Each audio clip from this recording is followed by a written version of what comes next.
6 मे रोजी पुण्यश्लोक अहिल्यादेवी होळकर यांच्या जन्मगावी मंत्रिमंडळाची महत्त्वपूर्ण बैठक, 41 मंत्र्यांचा प्रोटोकॉल निश्चित.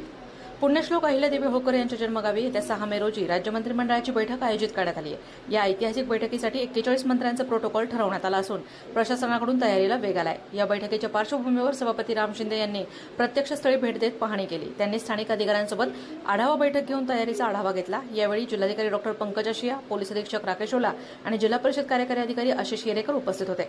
राज्य शासनाच्या दृष्टीने ही बैठक अत्यंत महत्त्वाची मानली जात असून संपूर्ण यंत्रणा सज्ज आहे. सुरक्षा, वाहतूक व्यवस्था आणि अन्य नियोजन सुसूत्रपणे पार पडावे यासाठी स्थानिक प्रशासन युद्धपातळीवर काम करते, अशी माहिती सभापती प्राध्यापक राम शिंदे यांनी दिली.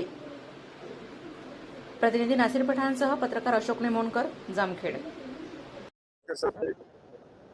आज आपण पाहणी केली, बैठक घेतली, काय नेमकी चर्चा झाली?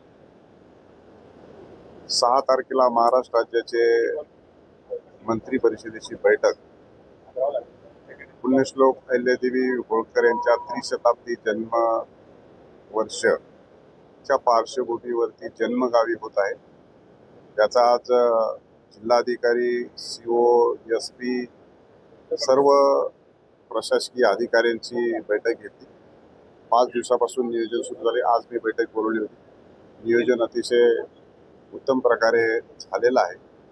पहिल्यांदाच महाराष्ट्र राज्यात महाराष्ट्राच्या निर्मितीनंतर एका छोट्या गावामध्ये ही बैठक पार पाडते आहे आणि ही बैठक पार पडत असताना त्याच्यामध्ये कुठलीही अडचण राहू नये, कुठलीही त्रुटी राहू नये, त्या संदर्भामध्ये अतिशय काटेकोरपणे प्रशासनाने सूचना दिल्या आहेत, समित्या गठीत केलेल्या आहेत आणि त्यामुळे मला असं वाटतं की निश्चित स्वरूपामध्ये ही बैठक होत असताना बैठकीमध्ये निर्णय देखील अपेक्षित आहेत. माननीय मुख्यमंत्री महोदयांनी ही बैठक तत्वतः मी सांगितल्याबरोबर विनंती केली होती की बैठक अशा प्रकारची घ्यावी.